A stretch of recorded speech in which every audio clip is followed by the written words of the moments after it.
Dr. Houston if he knew that if they had a conversation and he never thought they did, but I know that was one conversation and wondered how people would respond because Jim always used to critique. He always used being in communion, but we just read the first chapter and when he started saying that work where the bishop is the church and the church is the bishop and that whole Yeah. ecclesial Eucharist type stuff there, he didn't really think too much of it, but I really would like to know how Tom would have thought.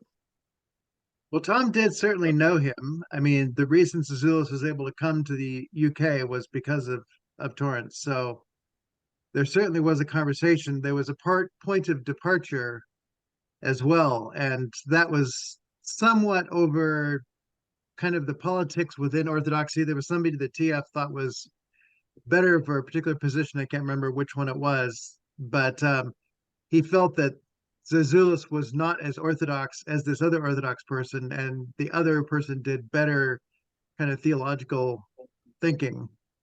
So, two books that I just got this week. This just arrived yesterday.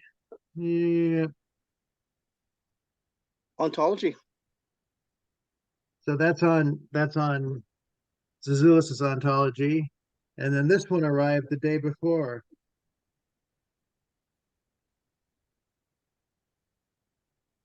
Hmm. So the conversation with Zizioulas is not over. I have had some conversations with people in the Orthodox study group at the American Academy of Religion, suggesting that there be a Orthodox Torrance joint meeting, and the Orthodox are quite interested in that happening, and I think that there are people in the Torrance group who are also interested in that happening. And the real point of departure, which Alan continued to pick up, is Zizioulas' understanding that the unity of the Trinity is in the Father is the source. Where T.F. Torrance wanted to say that the ontology of the three persons of the Trinity, that is the hypostasis of the triune God, and from that, the nature of what we talk about as persons come. The source is in the three, not in the one alone. But if you say Father, you are saying Father, Son, Spirit in a sense. Tom Yeah. Smale has a section in one of his books that really plays this out as well.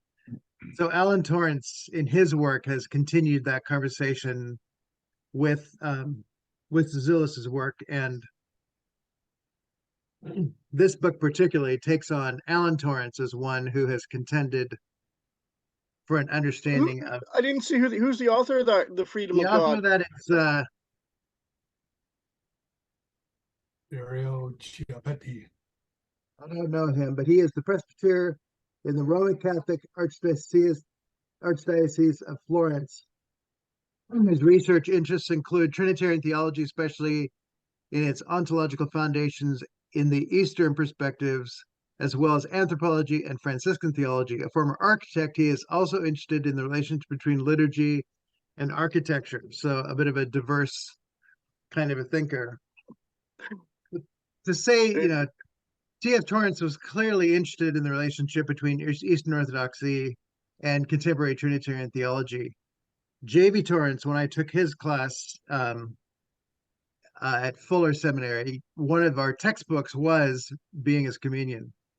So JB was clearly more of an advocate through to the end.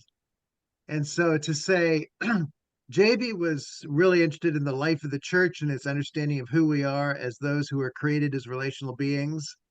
And so he wanted people to be reading books that really got to the pastoral, worshiping, ontology of the church questions, and Zizioulas at some level really focused on that. The question on epistemology, which is so interesting for T.F. Torrance, you don't really get an epistemology in Zizioulas. There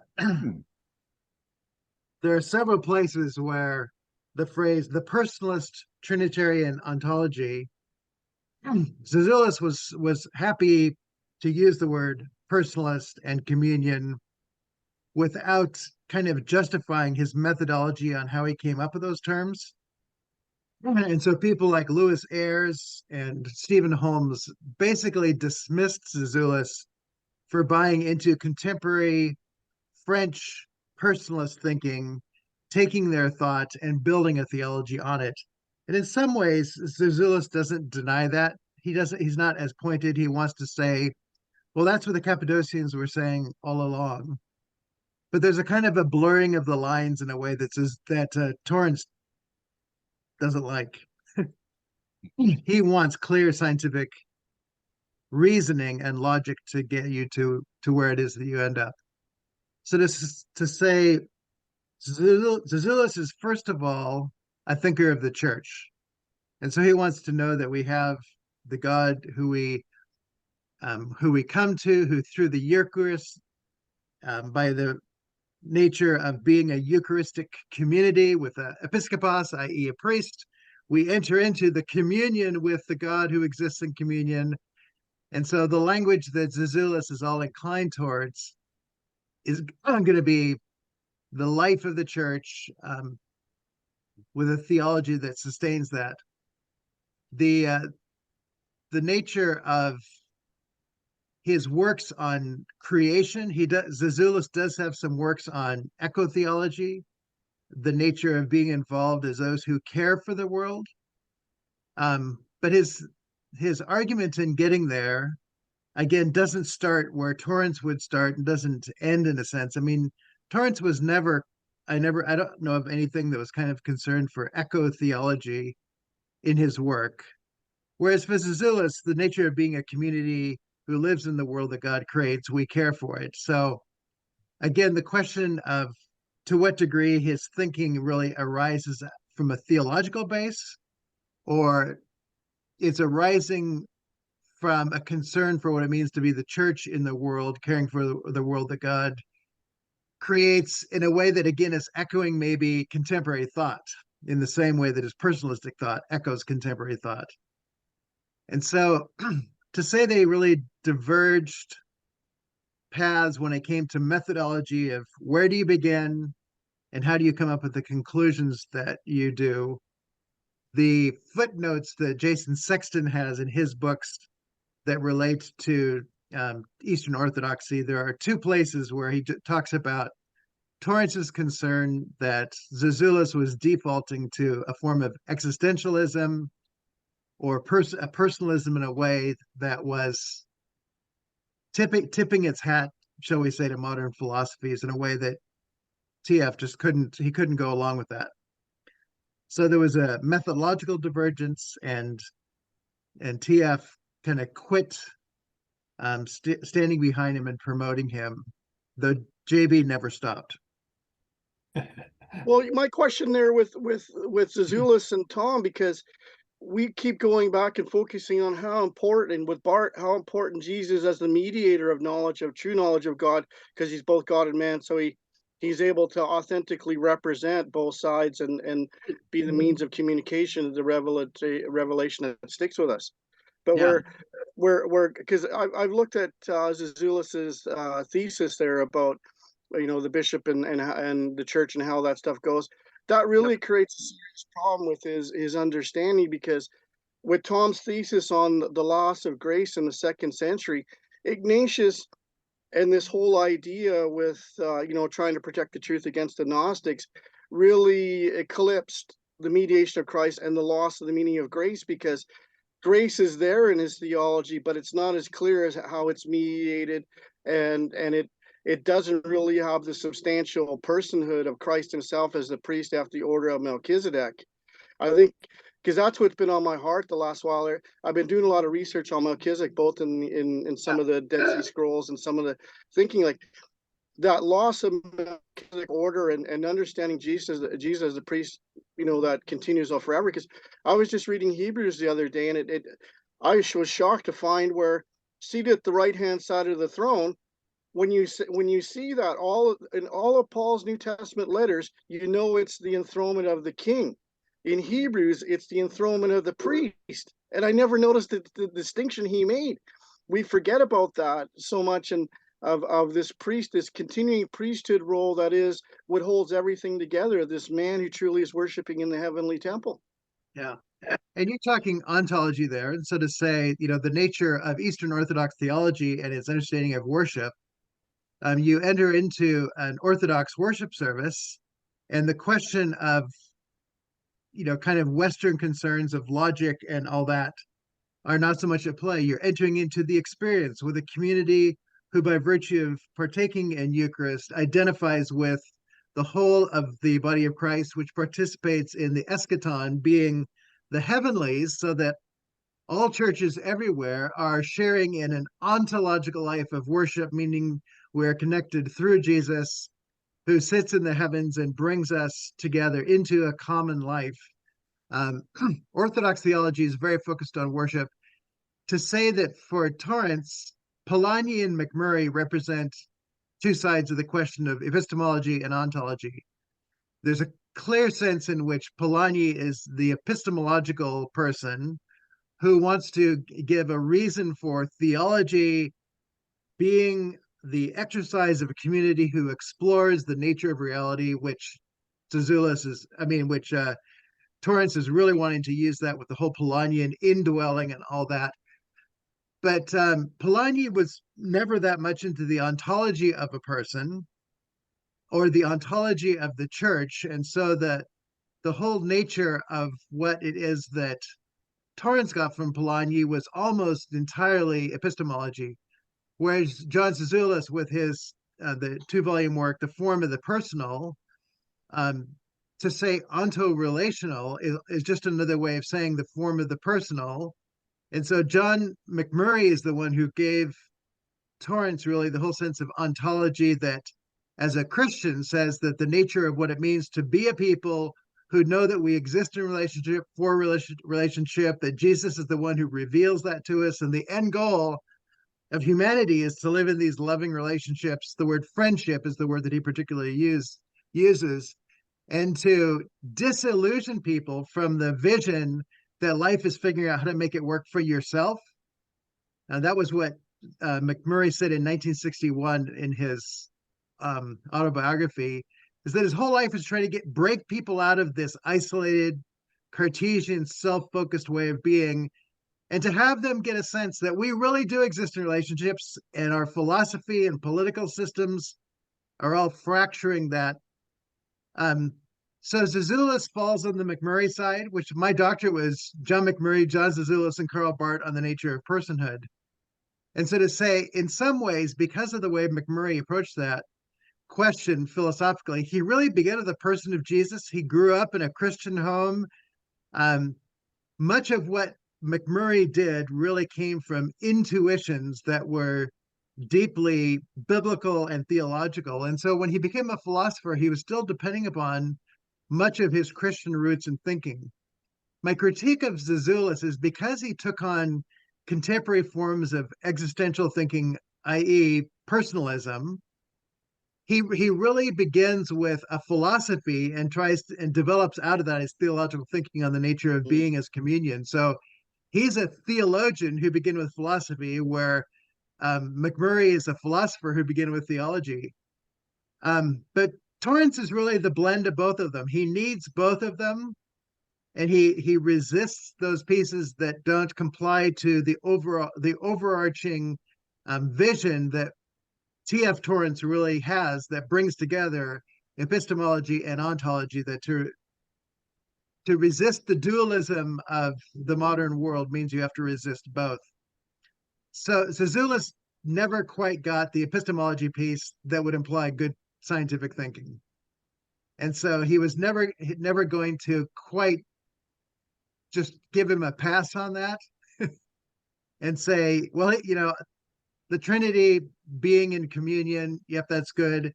And he does kind of leave a confusion on the question, if the Father, in a sense, singularly is the source of the Son and the Spirit, it just breaks up relationality in a way that's inconsistent with it. And I think when you read Zizioulas, even in Being as Communion, it maybe gets a bit better in Communion and Otherness. The really holding together of the relationality without the Father seeming to take a precedence that in some way breaks it out it's just problematic enough that it's hard to just throw all your weight behind it and say, this is the way forward. I was the examiner 2 years ago at the University of Otago. There was somebody who did their research project was on Zizioulas, and basically saying Zizioulas has the answer for what the ecumenical church needs today. It's grounded in the life of God that is together in Father, Son, Spirit.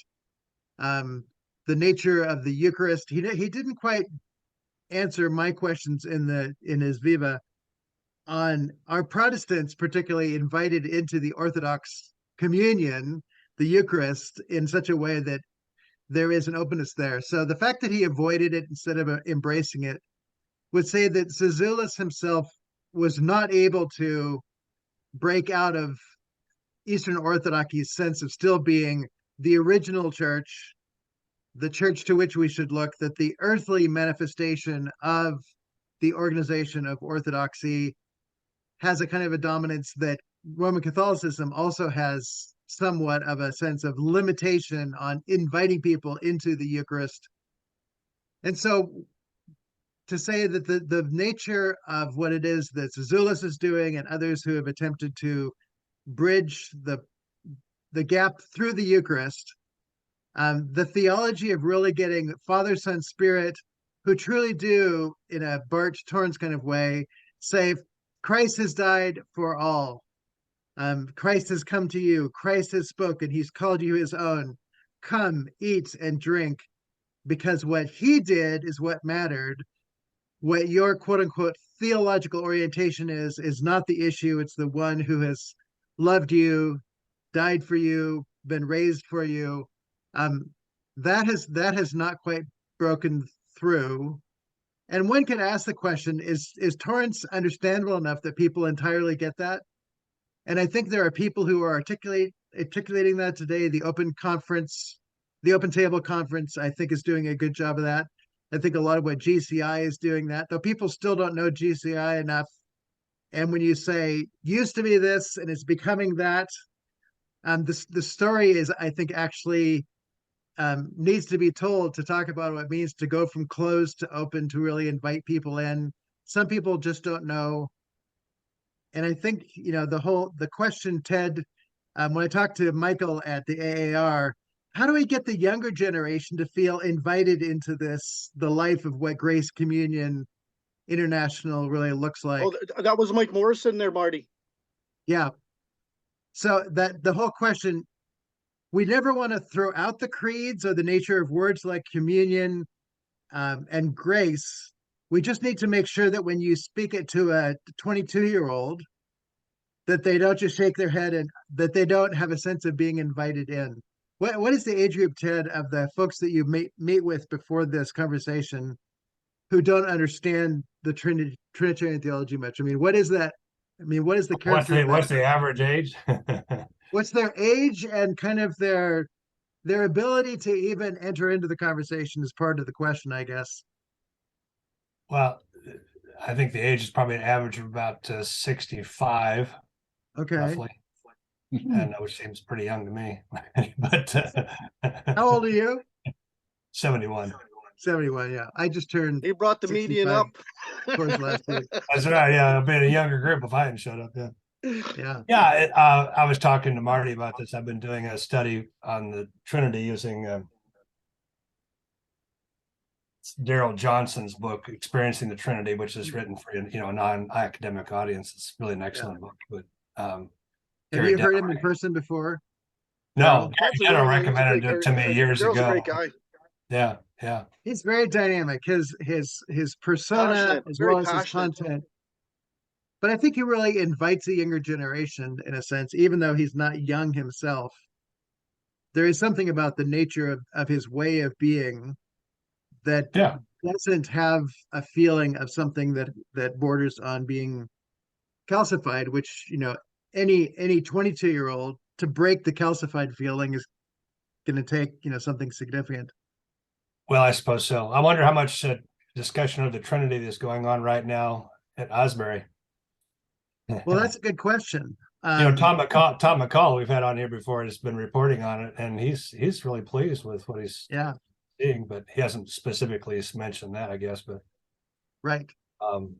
Yeah, What do you think about it? me personally, Yeah, you personally. I don't know. I guess I have to be there. I've actually experienced some revivals of a sort. Hmm. I think like Tom McCall said it pretty well. I said, when revival is going on, you'll get all kinds of charlatans and crazies showing up too, but don't Yeah. dismiss what God is doing. So uh, I wouldn't discount it. Let's put it that way. Yeah. But I think ultimately revival is people coming to know God more fully as He truly is. Yeah. Um, you can't you can't discount that, nor can you take away from that the importance of understanding God as triune, which is to Right. say relational. And I think that really resonates. So whether I'm talking to 65-year-olds or 25-year-olds, that issue of relationality is, I think, really huge, because that Yeah. people resonate. They get that, so. I So I think don't that know. I don't know what prayers are being said at Asbury or songs are being sung or whatever. I'm reading Robin Perry's book right now on Trinitarian worship, and worshiping Trinity. yeah, he makes a big deal out of Yeah. that, and I've rightfully. used that as a textbook for graduate courses Have you? on Yeah, worship. Yep. yeah. I wish there was. I do a lot of worship leading. I sure wish there was a lot more songs that celebrate the Trinity. But Yeah. Well, I mean, the nature of the word song and experience to say, I mean, T.F. Torrance was really big in the sciences, which is one of the pieces of inviting a younger generation, if science doesn't lose its voice. But to say the arts, there is something about the nature of the arts, which Jeremy Bigby has well articulated, yes, that allows people to hear and to engage and experience the word of what we're using with Asbury. Music has a pretty ancient tradition. I mean, the Psalms for one, and Paul talks about, with psalms and hymns and spiritual songs in Colossians. And so to right. say there's something about what it means to engage a generation through the arts, music being a dominant motif in that. I'm really big on the culinary arts, that the church needs to be better cooks and inviting people to the table, Yeah, not I'll just vote the for that. Eucharistic table. Well, that's what I was going to say, Marty. That's the one thing that we're missing, because the thing about the priests is that their job, we're mediators to bring the knowledge of God, the knowledge of Jesus in flesh in this way. And eating and drinking is the way the priest actually was ordered in ancient Israel, and it still was picked up, because I think, part of my issue is that when I hear that word Eucharist, I know exactly what you're talking about, and I agree with you 99.9%, and I agree with Zizioulas in that sense.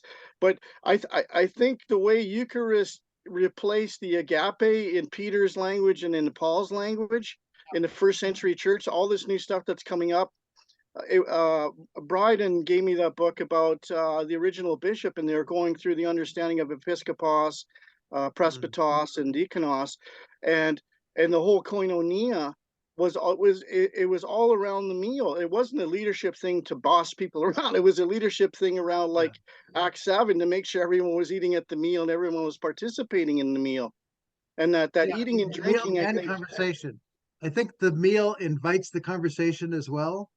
Yeah, Well, So it when opens up so it's not focused on one person necessarily, and yeah, that's part of the problem we have. It's you're watching people, like we talked about, where the Greek and the Roman performance, it's not open for participation, and it's not open for revelation. And you ask yourself, do we actually let Jesus come into our church? Because when you go off on how wonderful Orthodox stuff is, like, yeah, I understand that tradition, that history, been doing it for hundreds and hundreds and hundreds of years.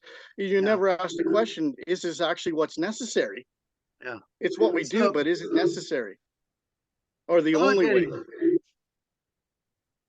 you'll be back in a few minutes. Okay, but we want to hear I'm from you too.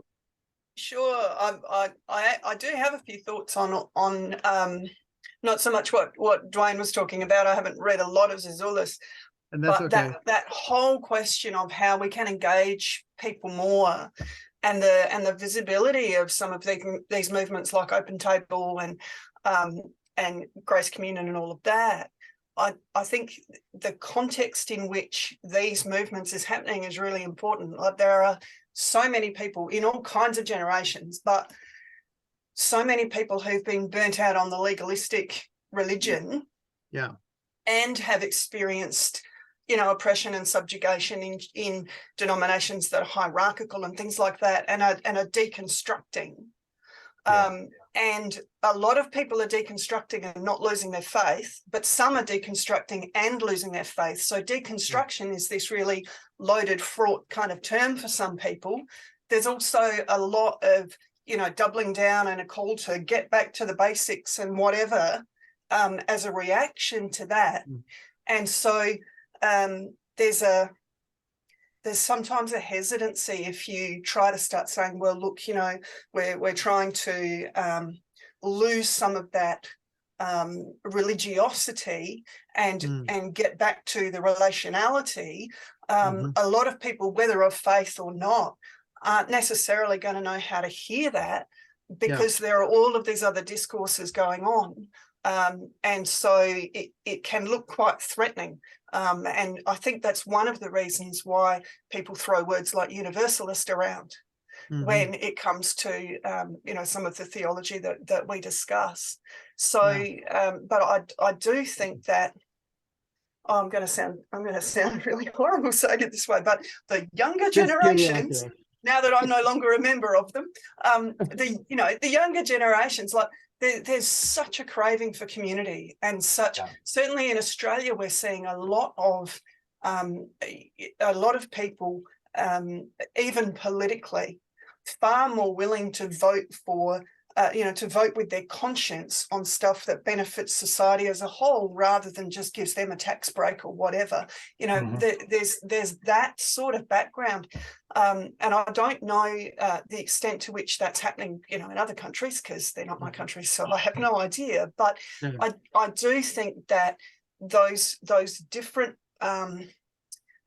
shifts and movements that are happening, for better and for worse, theologically in some circles, and in particularly within organised churches, changes the context in which we would be trying to talk to people about what it is we're actually saying.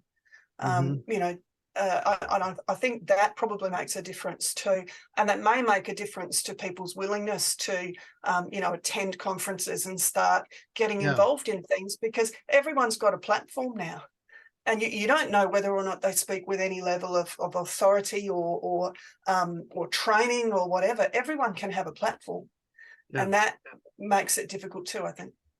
When you said community, the younger generations there want community. I mean, community is a word that gets thrown around. What is the nature of the community that you think they yearn for?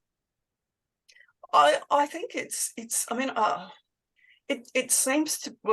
to me that, that focus that we've had for so long on individualism, and, do the right thing, and that will let you have a successful life, and then you'll go to heaven, and, all of that stuff, which is part of our cultural background, at least in the West, part of our cultural background as well as our religious background. And I think people are seeing the gaps for what they are, the gap between rich and poor and all of that kind of stuff. And that in particular, I suppose, since the pandemic has brought that really into sharp relief.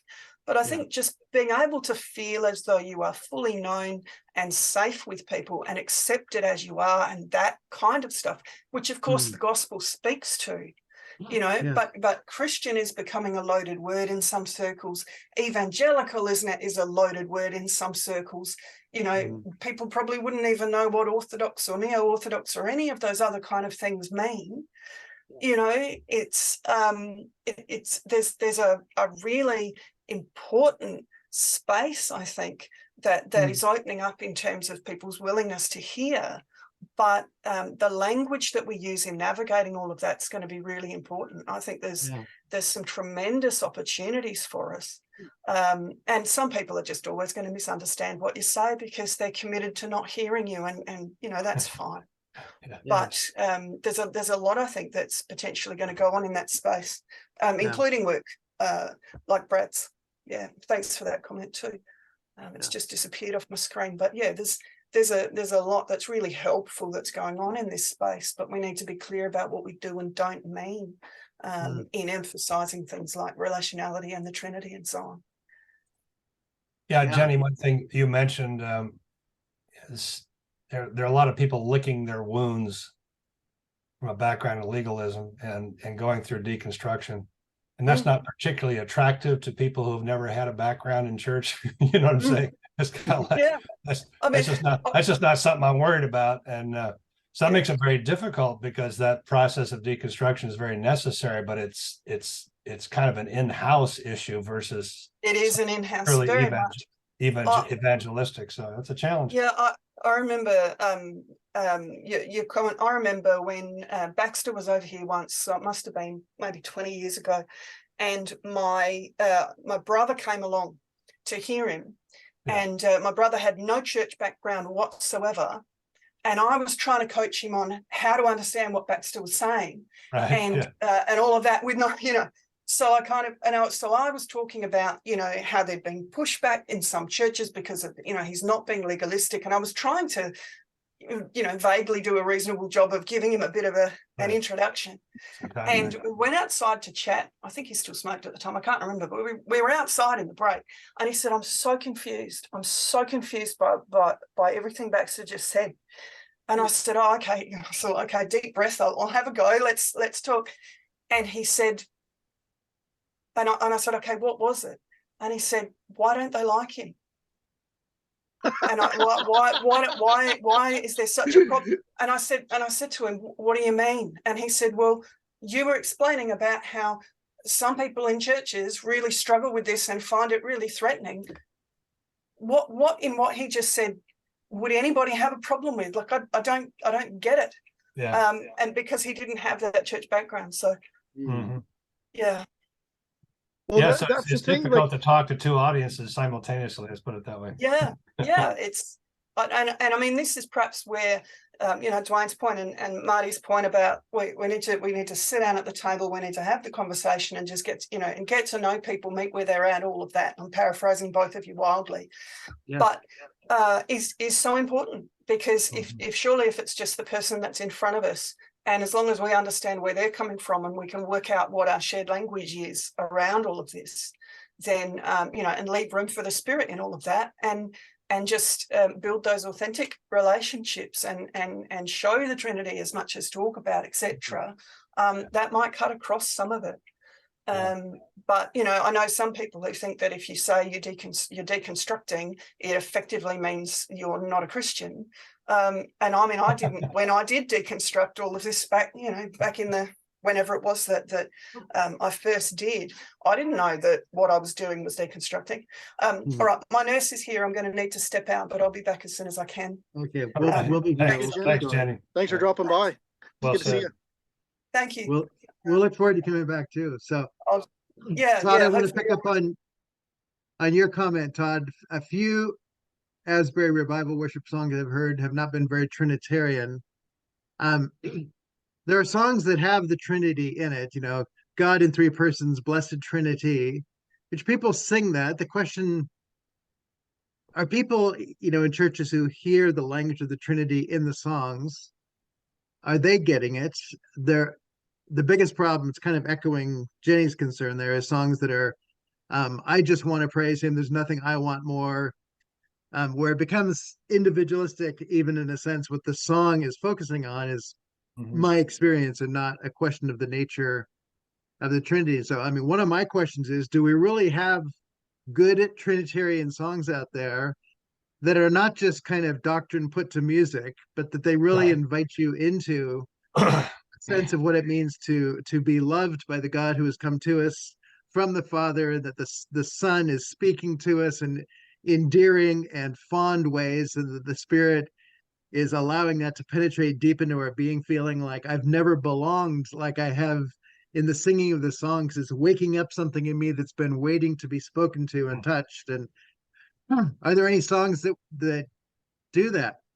Well, there are some, but they're kind of few and far between in my experience. Few and far between. Sounds like you ought to write some songs, Marty. I have written songs actually. So you write the lyrics and also the music, or what? I've done both. I've done just lyrics and had people put to song, and I've done with both the lyrics and the music. So yeah, I've got a frog in my throat. Waking up to reality, God loves me, not for what I do or say, but freely. And I stand as one transformed by love, accepted by his faithfulness, living in the one who gives me hope. And there's other verses that go on from that, but it's an experiential song of waking up to the reality of this one who is present, who embraces, and all that. So Yeah. that is Do you have one of any my. dance moves with that there, Marty? Your embodied singing I don't have prayer? the dance moves for that one yet. I'll be working on that. That's I you're mean, ready Dwayne for can that work. nightclub Dwayne can lounge work on act that. there with your cognac and cigar and talk about the Trinity there with your your cognac on the stool and hold your stogie in your hand and the other hand the mic and start singing. Yeah, the cognac doesn't call to me. Bailey's Irish Cream does a bit, Well, but when you're a Las Bailey's Vegas Irish nightclub singer, Cream. you can have whatever you want. the whole nature of songs that I would say are dialogical songs that, by virtue of the way that they're expressed, are dialogical. Which the song "I Will Change Your Name" is, it's God speaking to us. So I will change your name. You shall no longer be called wounded, outcast, lonely, and afraid. Your new name shall be, um, um, well, I can remember part of it, friend of God, one who seeks my face. But within the dialogue of that, there's an acknowledgement of the sense of being an individual who is outcast and all that. But that were spoken, but I will give you a new name, and it will be friend of God and one who seeks my face. So to say the nature of what we're calling conversation and community, if there isn't a dialogue, then it's going to end up separating us and speaking about something, but not really engaging in a conversation with one another. So when Trinitarian worship does its best work, I think it invites us into the dialogue. And we just don't have enough worship music that does that. Eucharist at some level could do that. If you make it too much a memory event, it takes us back to sitting at the table with Jesus instead of Jesus speaking to you and offering his life blood, his body to you, so that this day you know that you belong, that all that would get in the way has been removed. If the nature of how we do the Eucharist really invites people into the present experience of the living Jesus who is speaking to us, and that our response of eating and drinking is it's a nonverbal, in a sense, response saying yes. It's, in Karl Barth's sense, it's the little y yes to the big y yes of what is spoken in the bread and the wine. So I think we have a long ways to go just in allowing Eucharist to be dialogical so that we really hear present. Bill, I see that hand. Yeah, I was wondering, what would a combined Protestant Orthodox Eucharist look like? I mean, you know, the Orthodox spoon The it. Protestant wouldn't be there. What would it look like? Would you have a Protestant pastor standing next to the priest with the elements, or would you? How would that look? What do you envision Yeah. there? So, I mean, I have to be honest up front and say I have not been into an Orthodox worship service. Everything that I know, I've read. And so to understand that there is a barrier up front that behind it represents heaven. The Yes. priest comes from heaven as a representative of Christ. And so what he brings is the word that comes from God and the bread of life that comes from God. And so for a Protestant pastor to say, I don't want to take the place of you, who is the priest who's representing this. I will honor you in your tradition to say that you're bringing a word and the gift of life from heaven. But I want to stand with you here to invite those who are in this place to say the word that has come comes to us all. And our Well, religious tradition is not a barrier.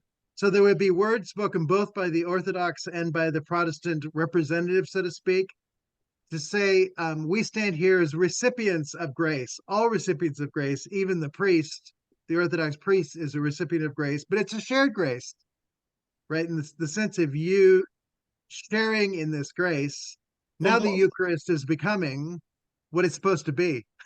actually, Oh, Marty, but what they I do is should, the priest has a cup, and he actually, the bread and the wine are mixed together, and he scoops it out to you. I can't remember how the icons are, because I used to be like, my family was Orthodox before Yes. I joined Worldwide Church of God, and then now GCI, and then whatever. But the with the Orthodox Church, it's the because it's different than the Catholic Church, because it's only the priest who actually gets to drink the wine, and then they don't have the same idea of the species up there in the little birdhouse there, the little tabernacle up at the front. So well, what, none of the participants drink or eat. No, in the Catholic Church, you don't drink the wine; you only get the wafer. In the I'm talking about Orthodox Church, you Orthodox. get the bread and the or, wine together. It's served on a spoon out of a golden cup. and I In the should have been Orthodox more Church. specific when I said, how would it be administered? Because Dwayne is right. I've been to several Orthodox services, and in the Antiochian and Greek, um, the elements, like Dwayne mentioned, are mixed together in the silver chalice, Yep. and they are and the participants in the Eucharist, the ones taking the Eucharist, line up. Some of them have to almost kneel before the priest, because if the priest is short and they're tall, in order to take the spooned and mixed the mixture into their mouth. And if they're very Orthodox, they'll close their lips over the spoon. Okay. Seriously. And during COVID, I talked to my friend who's an Orthodox Ooh. priest here in the Antiochian Church, and he said the more Orthodox The more you close your lips. will close their lips. So I'm Braver thinking, you are. you Well, you know, know what, Bill, you know what I'm that not I would not really be a real fan of that sort of thing. Yeah. I would prefer the well, wafer. because it's a one cup, and it's the one cup, like it says in First That's Corinthians, and right. it's One like, cup. because even when you read, like, those things are symbolic of unity, so they haven't lost, like, because it would have been in the banquet tradition, it would have been a big cauldron of wine where it's a common you could scoop from, and you pass it around, kind of thing, like a pitcher, where they just have it in that one cup, and then because even that's the thing, like, just that process, the sanitation of that, and there's the other guy in his priestly costume wiping the spoon off, no, it's just a little towel duffing or whatever like that. Some people might find that offensive, because they just don't understand. Yeah. Well, I don't know how willing an Orthodox priest would be to say, um, what is essential to what we do that we could keep, and what could we do to adapt to the nature of the inclinations of people who have health concerns. So if in fact the priest, brought bread and wine from, I can't remember what the name of it, what it is behind It's the the nave. the so It's if called the nave where he comes out. yeah, The okay, so sanctuary is Tabernacle in some traditions, yeah. the Holy so of if the Holies. nature of blending together Orthodox and Protestant, um unfortunately Protestantism has a lot of individualism built into it, and so communion is in some ways going to really point that out. So to say in Orthodox worship, the role of the priest is to identify themselves as the one who unifies the body at some level. And, to take Colin Gunson's title of his book, The One, the Three, and the Many, there is a sense in which we want the Trinitarian life of God to be represented in the worship service. And so to say the priest comes from heaven behind the wall, brings the bread of life from heaven, offers it to the many who see the role of the priest at some level as representing Christ, not being Christ, but representing Christ. And so the invitation is from the one to the many. And that I prefer the word particularity more than individual, because particular says a particular part within a whole, whereas individual emphasizes our distinctness or differentness from one another. So I don't know if the priest had a something that he could pour into cups that are, you could call them individual cups, but you could also just say, this is one particular cup within a set of cups, which are our communion cups. And so the priest brings the cup with, the Orthodox mixture of bread and wine and pours it into the cups. The languaging here would be important because you're wanting to say, this is really about the gift of God. It is mediated through the life of the church, which is given the opportunity to serve the people of God and coming to eat at the table and to drink in remembrance and to eat in remembrance, that it's the body and blood of Jesus, who today we are sharing in. And so the language of sharing and participation. And again, the language is going to have to be important, that it's not just sharing because you're sitting next to somebody, it's because we're sharing the life of Christ in a way that is significant. So to get away from the language of individuality to particularity within the whole seems like, a move. There may even be better language to go on that, because I do think that is the way that Protestants have kind of administered communion. The sense of the unity, other than the moment where we eat and drink together, in many ways is lost. The Orthodox sense of the priest bringing something in from heaven, there is a sense of unity between heaven and earth that is there, which again, the creed begins, I believe in God the Father Almighty, maker of heaven and earth.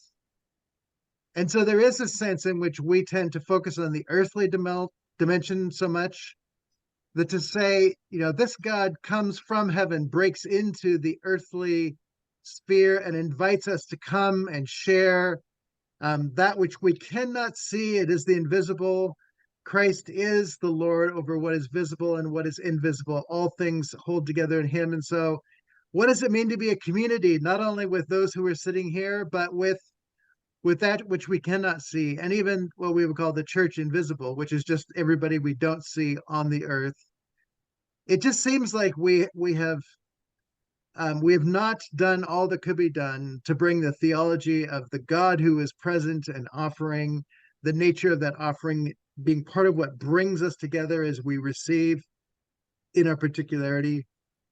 So I think that there's a lot that we could do to overcome the nature of how we do all of this.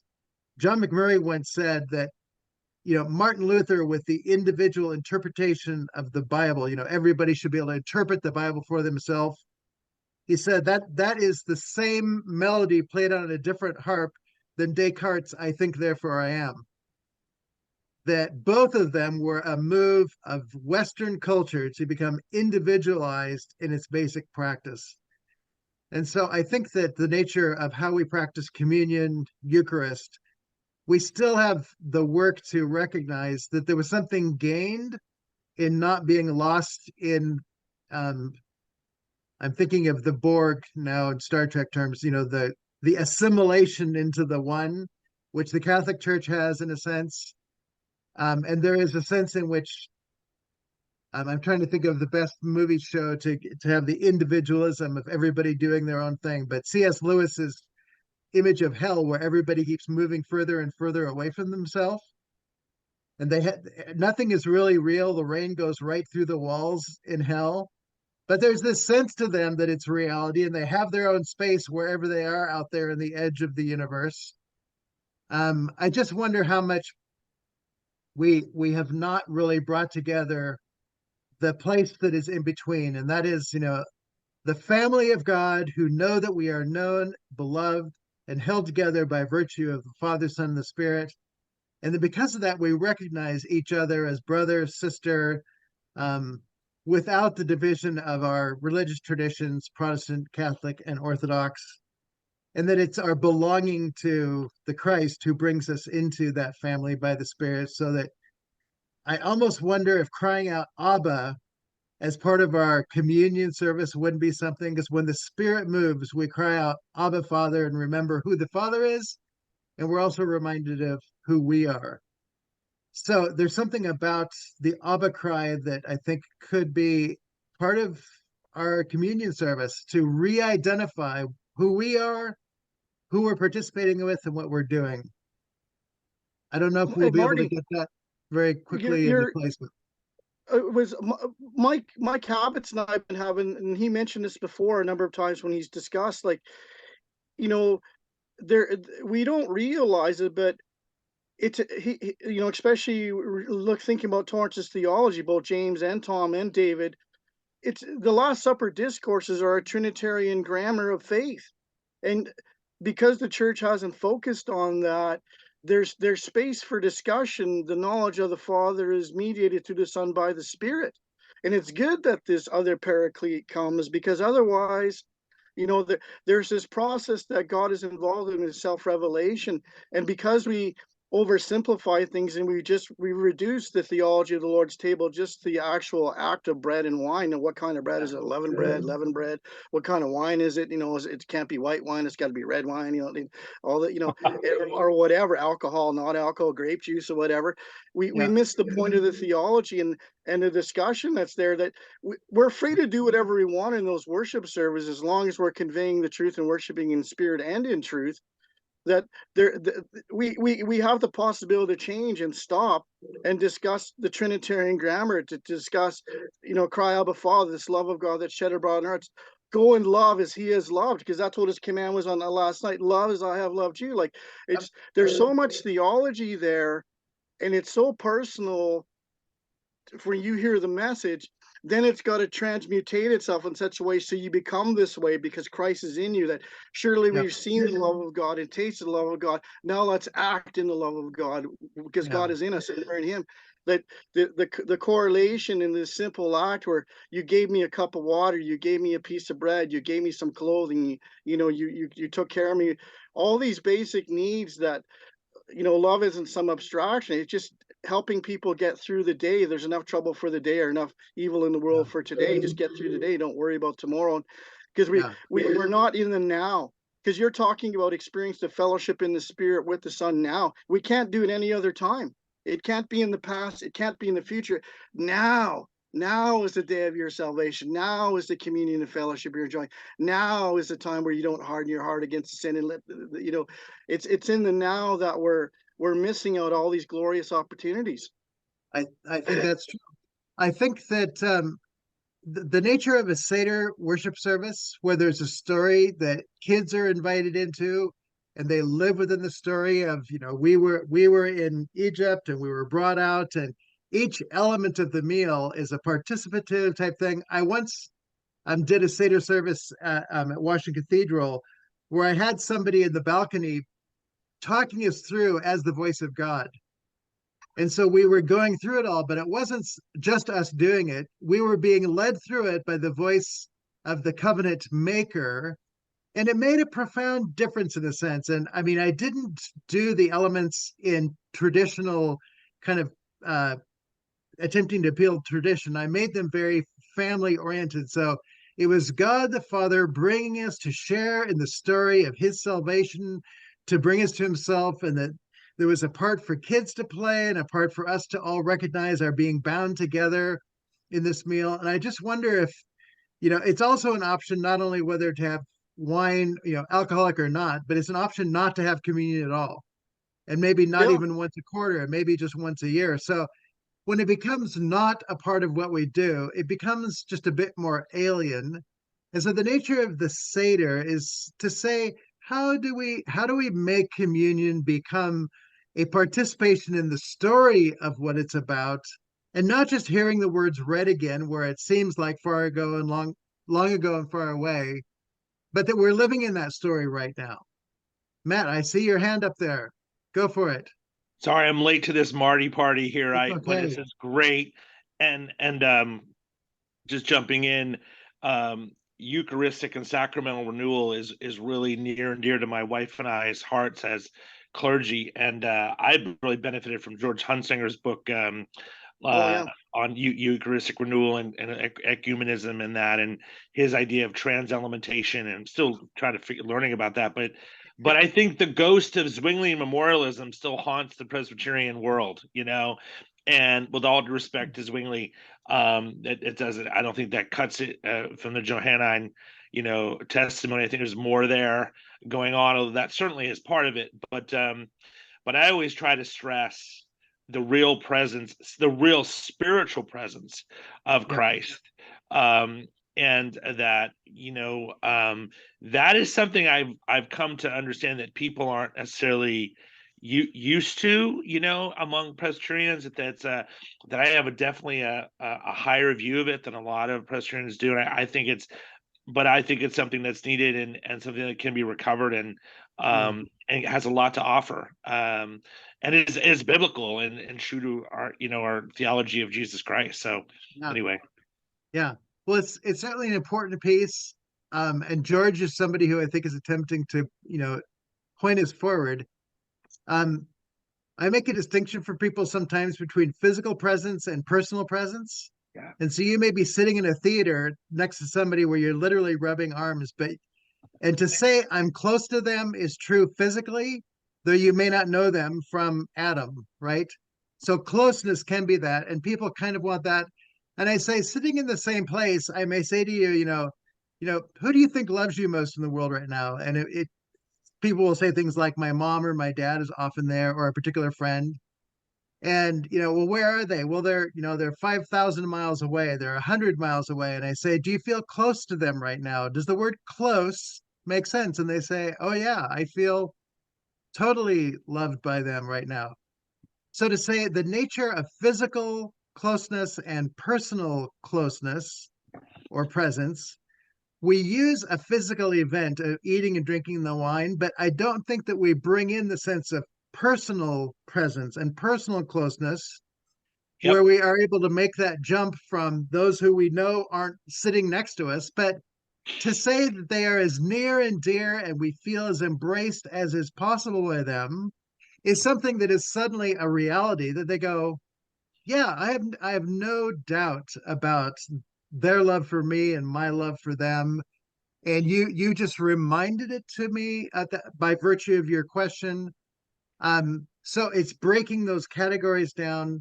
I think that people, they just get used to the physical experience of whatever form of taking the bread and the wine, that the physical is supposed to give them the other, but they haven't really brought the two together. They haven't been able to get the sense of the one who is present and loving and embracing. So at my most extreme moment, I say, if you can actually have the moment of putting that cup and bread to your lips literally be the kiss of Jesus,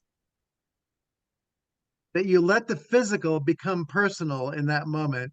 And there's nothing much more personal than a kiss. If you can let that moment be a kiss of the living Jesus, physically being personally present in that, you're getting close to what it is that I think the intimacy of what communion is supposed to be, which always takes me back to chapter 5 of the Song of Solomon, which is it's the wedding night, it's the moment of making love. And my Old Testament professor years ago said, you have the chorus in the background all along, and the bride and the groom, but we are in the chamber now with the husband and wife, and this third voice comes in: eat, drink deep, O lovers. He says, I can't imagine that being anything other than the voice of God. That there's something here of an act of communion, a physical act of communion, that God is saying, I bless that, and that eating and drinking is the language of that intimacy. And that somehow the nature of what it is that we are trying to facilitate in the worship life of a church is the communion. We're not taking our sexual experience and projecting it onto God.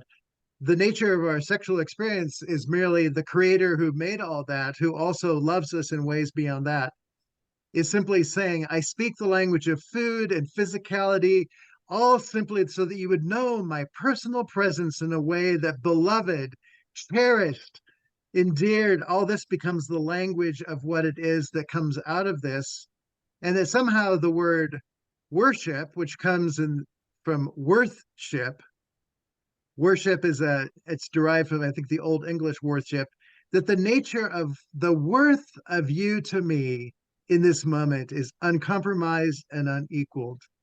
And that if our worship doesn't get us to that sense of the worth and value, the endearment of the other, that we're just not doing our job. Right? Just, I just want to interject and respond to what Matthew said. Go ahead, Howard. So much of the communion Eucharist services that I experience, I'm kind of the Bible church genre. That's where, because of the locations and stuff, but even the Cambodian church, I mean, the communion is not a whole lot different than the fireworks on the 4th of July or the flag on, Memorial Day. And that's Not about different the in what impact. way? I'm Not sorry. different in what way? In what way are they not different? Well, the impact and the discussion or the offering of the communion is not a whole lot different to me than going and watching the fireworks on the 4th of July or seeing the flag in the parade on Memorial Day. But then there's an Anglican church not too far from here that I go to from time to time, and they pretty much follow the Tom Wright axiom that Christ is in us, above us, under us, around us, and he's present in each of us. And so that is how we should be experiencing the communion, the Eucharist service in a church. And I feel that when I go into the Anglican church. But I've tried to get the Cambodians to move away from that, but it hasn't had much impact. There's 40 years of doing church that way. Right. Thank you for that. Yeah, I mean, I think we need to spend time in different communities to learn what it is that they have to offer to us. I think that there is some sense that Celtic Christianity, which has a very whole life engagement with the Trinity, that I think, and I think the nature of community is just much more important in that tradition. So there's something to be learned there. I also wonder, I once wrote, it was actually a letter to my wife before I actually married her, but it was called Sitting In on the Trinity. I intend to write a whole book on this. And it was the Trinity, the three persons of the Trinity, just talking about different issues that were going on.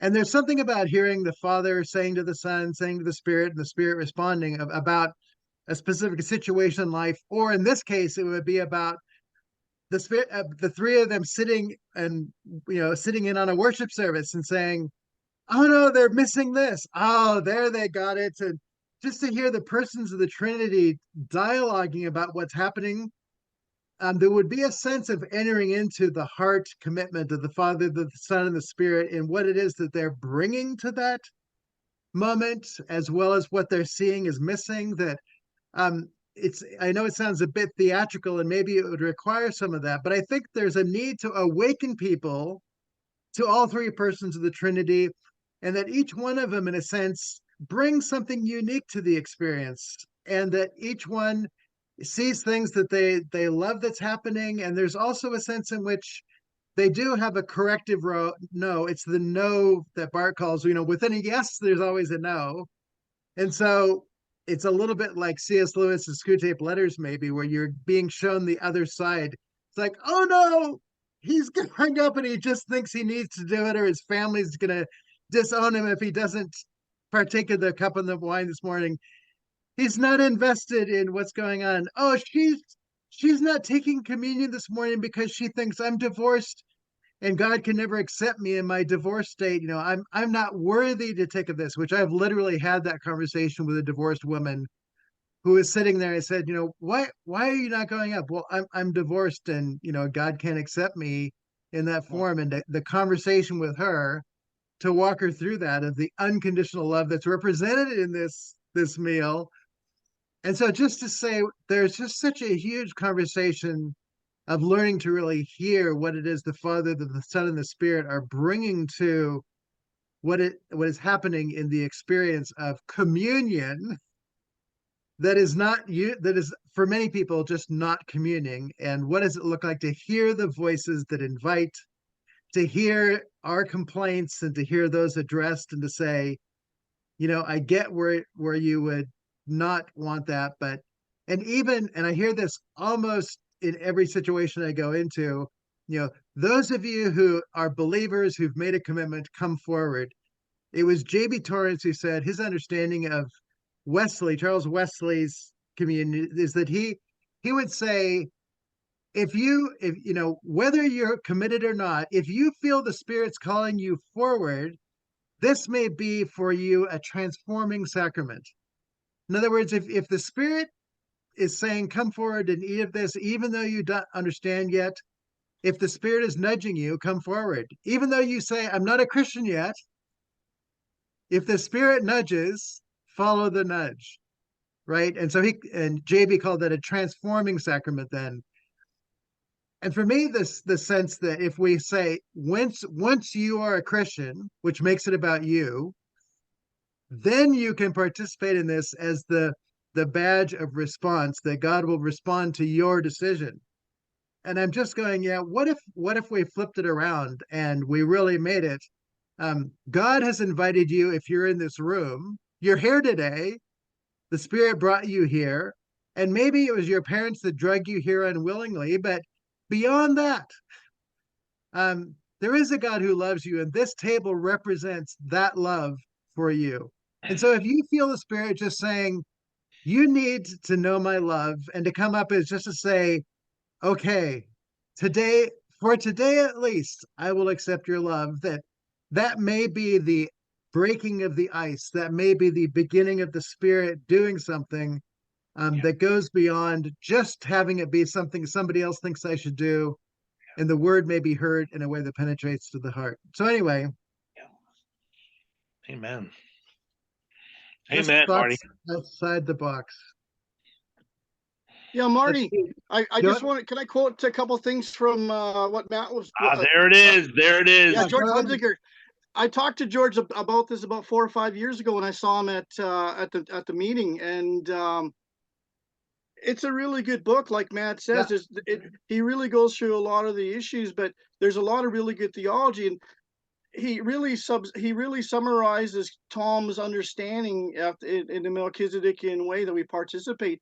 But there's a guy that's mentioned at the same time, Willie Maxim, I think his name is, and he wrote a book called The Lord's Supper as a Christological Problem, and that to me is the measuring stick for everything, because how you participate at the table tells you a lot about how you understand who you think Jesus is.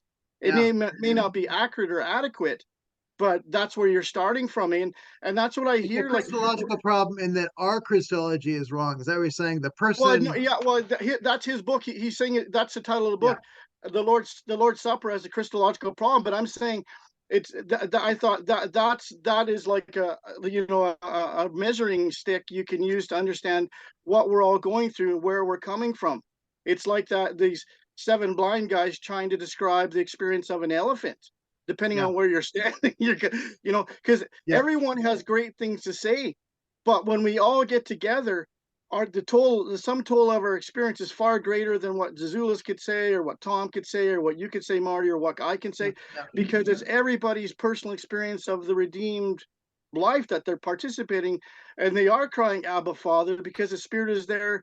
This is where He's placed His name for us to worship, and we're able to access, through faith, the reality that He died for us, me who's an unworthy sinner. And part of the problem is going back to the divorced woman, because I've been spending a lot of time in 1 Corinthians 11 there. It doesn't say unworthy people. It says unworthy manner. Yeah. And this is where the priest after Melchizedek, where Jesus is always interceding for you, that we're always acceptable in the life of the blood, because that's what He did. He came and He died for us. That there's a substitution work that He does once for all that only He can do, but then we get to represent and be co-participants in the newness of life. And as soon as you move the Eucharist out of the context of the Messianic banquet, you're stuck in sacrifice instead of celebration.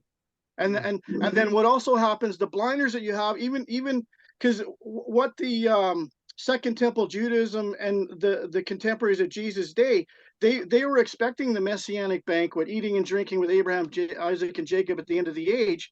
But that's what Paul's saying. this mega ministry. No, it's not messianic banquet. It's bridal union and celebration. Your God has become your husband.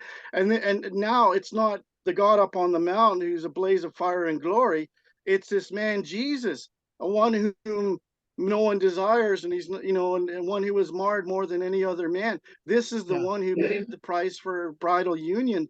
And that's what the agape feast was all about. It was celebrating this mystical union, and what it's an eschatological parable because it hasn't been realized, and those who can hear can see and understand and taste and see. And what's going on every time we come together, whether two or more, and participate at the table, we're asking the Father, Maranatha, send the Son back, send the bridegroom back to come and get his bride. And so there was, whether you said it or not, and it's not necessarily made clear other than we proclaim the Lord's death until he comes again.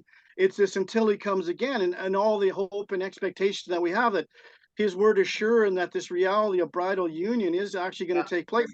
Because we've lost that, we've lost the celebration aspect, and we're still stuck in the dreariness. Yeah. I just want to quick, before I bring you in, Matt, just use the word personal, Dwayne, and also it was in Todd's comment. The word personal can collapse into individual, my personal experience. But I want to suggest a real personal sense is that you know and hear the voice of the other in through taking the communion. So it's like, did you take communion personally? Oh yeah, I went down, I took it, I. It's like, instead of, I took communion, I heard Jesus say to me, and I heard him embrace me. I felt that would be what I would call a full Torrancean Trinitarian understanding of the word personal. So over to you, Matt. Fascinating. I just had a thought. My dog came up to visit me while I was talking with you guys. I want you guys to know, once as a pastor in Pennsylvania, when I was doing a home visit with somebody, I was giving them communion, this older lady, and I gave her dog a little bit of the communion bread. Yes. And some people may find that sacrilegious, but I really felt like in the moment, if Jesus Christ is present and we're creating community, and if I see the redemptive scope of God's, cosmic redemption of Jesus Christ is affecting all of creation, Jesus is going to give that dog a piece of bread too. You know what I mean? He's going to give him as part of the, that dog is in Christ. Andrew Purvis used to say about his cat, my favorite professor, one of my favorite professors, Torrance guy at Pittsburgh, retired from Pittsburgh. Andrew used to say, that cat is in Christ, and I do think there's something, not to get too fruity here, but I think there is something about that cross creation scope of God's redemptive power. And yes, we're the crown of his creation, and we're his creating his image in a way dogs are not. But, and it's not, give me your paw, let's pray. It's not that, but it is to say, hey, we shower the grace and communion upon even the pets, and this woman's and her pet had a great relationship, so I included her in that as a sign of his real presence among us, really being present. If it's about Jesus really being present and creating koinonia, then why not? So I mean, it was kind of funny at the time, but I think it's become more meaningful to me as I've gone through life. So a little levity, a little lightness in all the heaviness, but there's something to that. It may be more serious than we think. I mean, C.S. Lewis in the Chronicles of Narnia, on the day that Aslan creates the world, he gathers together, humans and animals, and speaking beasts and thinking and reasoning. And some of you, and you will come across those that don't, but you were created, the animals are part of, in Lewis's Narnia, they are part of a world that live within the purposes of God to do something. And even in Karl Barth's 3:2, where he distinguishes soul and body, he says, we, like the animals, have soul and body. The thing that distinguishes us from the animals is that we have spirit that connects us to God. We are not aware of, we can't write off the possibility that something's happening with animals, but we know for sure that God created us for communion, i.e., to be spirit beings who know that we are known. So there is this third dimension, but it doesn't deny the fact that animals are body and soul. They are living beasts created by God, given breath by God, sustained by God. And so there is a kind of an honoring of the breath of life that God puts in animals that is not to be dismissed quickly. And so to say that the nature of what happens in a relationship between humans and their, particularly dogs, where they become companions, Right. there is an honoring Right. of that relationship that would say it's, the question is not whether the dog is fully personal or not. The question is, are we being fully personal Yes. in how we look on this companion? And so if we merely diminish animals to make them like a rock or a tree or a slug, I mean, I'm diminishing slugs now, of course, but that's another question. If we diminish these companions that are given to us, who are we to, in a sense, devalue the nature of these animals that God has given us? Whether or not we kind of include them in communion meals or not, may be going beyond it, but at least it says, who do we want to be in the face of the gifts that God gives us? And to recognize that animals, particularly the higher cognitive animals, there's something about us objectifying them to a point that we have become less because we are not honoring those who God has made our companions. And so I don't know entirely where I want to go with that, but I think we have to start with that, at least in light of Karl Barth's 3:2 on the nature of body and soul. And to say, Yeah, obviously, there are humans who treat other humans, worse than a dog, would be one way to say it. And to say, well, that's, if that's a problem, then it's probably not good to treat the animals who are beloved to us poorly as well. yeah. I will still kill mosquitoes. The moles that eat up my gardens, I still will have certain feelings that have to be dealt with.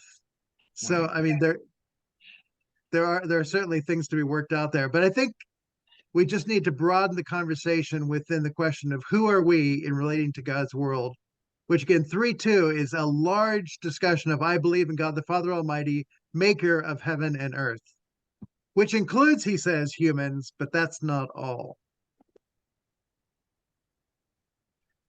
Actually, Mike Abbott's talked his little book on heaven. He wrote like 4 or 5 years ago. I think he Yes. was talking about pets and stuff like that. Like, because the funny thing is, like, this is the shadow of the reality, and all the apocalyptic images have lambs, lions, bulls, trees, goats, fruits, water, so if this is a shadow like that, that's a thing, a messianic banquet or a wedding supper feast. Are we Yeah. going to be eating meat and drinking wine? I think, C.S. yeah, Lewis made mice, in a sense, his greatest hero. Reepicheep is, in a sense, the one who breaks the bonds on Easter morning, so to speak. So Lewis gave dignity to very low animals to give us a different vision of how we think about living beings. So I mean, I think you're right, and I think that what Mike is doing there is he's breaking down our calloused ways of misreading God's world and inviting us to consider that heaven affirms in a way that we as humans have diminished in a way. We've reduced things to something as lesser, controllable, um, a mere materialism that doesn't really see all that could be there. And Jenny says, surely the hearts of dogs reflect unconditional love more than many humans, and that inclusion would have ministered to the owner also match two in the sense of also not two, unless there are two dogs, and then it would be two match. TWO. So anyway, yeah. So yeah, the hearts of dogs. I mean, see, this is a whole nother, a really vital question here. Considering how many books on theology there aren't very many on the nature of heart, including statements about the heart of God, the heart of David, whose heart was after God. Colossians 3:12, as God's holy and beloved people, put on a heart of compassion, kindness, humility, gentleness, and patience, bearing with one another, forgiving one another. There's all these kinds of phrases which we could put in there, Jenny, on your dog characteristics, that dogs often are the ones who do all those things. And there are some cats that do as well. and to say, is the fact that they're just an animal, to deny them the fact that they are reflecting the heart of God. And that's the point you just made, Jenny. And so, I appreciate that. We have way underplayed a discussion of what heart means. And there are some people who profess to be Christians and read the Bible, but to say there's just something that doesn't seem right in their heart. And whether it's angry or hyper controlling to look a particular way, there's all kinds of things that we could say. I get the intention of wanting to be somebody who lives faithful to God, but there's something in your heart that's amiss. That the work of the Spirit to renew and revive your heart is something that we want to pray for and be with you at the heart level, which chapter 6 in my third face-to-face book is called Heart and Voice. And it's an attempt to really bring this out. Some people are so concerned about the words of scripture that I say we miss the heart and we miss the voice. So we've got some statements here from Todd. Reminds of the recurring Wittenberg door cartoon, Dogs Who Know the Lord. I have a bunch of Wittenberg doors. I'm not sure which one that's in. The Wittenberg door the value of the Wittenberg door is it allowed you to laugh at all the things Christians do, and we don't do that enough. So I don't know if the Wittenberg door is still going or not, but there was a period in time where it allowed you to ask questions. It was, kind of the Mad magazine of Christian thinking, and it just allowed you to not take yourself so seriously that you didn't have the humility to say, maybe I need to think more about this from a place not of trying to control my faith or others' faith, but what it means to be truly open to the freedom into which we are invited and what loving actually looks like instead of having a critical eye. Thanks be to the Wittenberg door. Todd also says David Bentley Hart has recently issued a typically self-assured opinion that pets go to heaven. David Bentley Hart he's quite brilliant. Sometimes he's hard to read. He's really amazing with words. His prose is one of the most complicated and all. He is Eastern Orthodox, so that enters into the conversation here. I was at one American Academy of Religion meeting where he spoke, and at the end, a good friend of mine he's a Barth scholar said, he still is working from the analogia entis, meaning he still works from arguing from the nature of being and not from the nature of revelation. So the question about that is it's a question of methodology. I think that he has many gifts. He's done, a pretty serious book engaging the new atheists that I think can be quite helpful. But in the end, we need these thinkers. Well, as Carrie Magruder said the other day, in all these questions, when we sit down and talk about them, we should have Trinitarian theologians, and we should have Unitarians, and we should have lapsed Pentecostals and Episcopalians. We need to hear all these voices to have us reconsider everything again in humility, and just say we are better off when we're sitting with people who are different than everybody who's the same, because it helps us to find greater conviction on the things we haven't really thought through. It helps us to learn things that maybe we hadn't seen before, that somebody just says something in a particular kind of way, and we go, oh, I've never seen it that way before. And I think both T.F. Torrance and Karl Barth really had the capacity to do that. Kerry Magruder, in fact, he said, in the 12 books that I'm going through, I think that the forwards and all these basically come up to saying that T.F. Torrance had the ability to sit with somebody who he thought had something to say and to create the space for them to say it and to glean what can be gleaned from them. And it just gives me a broader picture of T.F. Torrance than what people often see as the opinionated, you need to see it my way kind of vision. And to say he himself recognized the value of opening space for conversations because people benefited from that. And that's certainly true with Polanyi and Einstein and John McMurray and others who hadn't been listened to well. It's amazing to me how many people still have never heard of Michael Polanyi. I ask scientists and all that.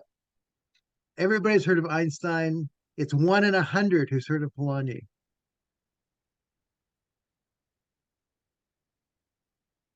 And Jenny says here, isn't there a verse somewhere? That sounds very biblical. Isn't there a verse somewhere about you acknowledge me with your lips, but your hearts are far from me, not implying actual distance or separation, just being misaligned. Yeah, to say misalignment and the issue of the heart, which would say that, part of the vision of what good Trinitarian theology is about is the aligning, the attuning of the heart to hear and know the one who's made us, who sustains us, who daily speaks to us and guides us, which I think most people just, it's not on their radar. So, yes, there is that. And yes, I think that that is the problem. I mean, all of this just says to me, we've got all these hospitals that are learning how to deal with all kinds of diseases. The church is several millennia behind in identifying, heart problems and ability to hear the other problems.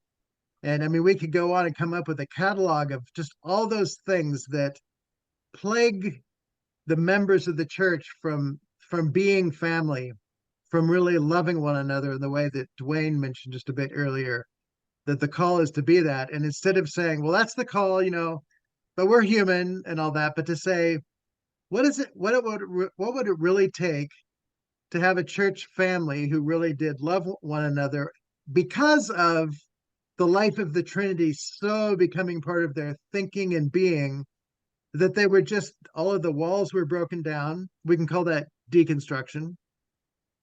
Though I think even the word deconstruction is not just to take things apart, it's to carefully examine in such a way that we see what's going on so that we can see where things are not attuned or properly aligned, and so they can be put back together. Deconstruction has a put back together piece so that we can go on to be better because of it.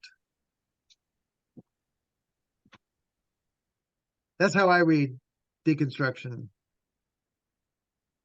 It's so easy to think deconstruction means destruction, just taking it apart. But I think that's not the full story.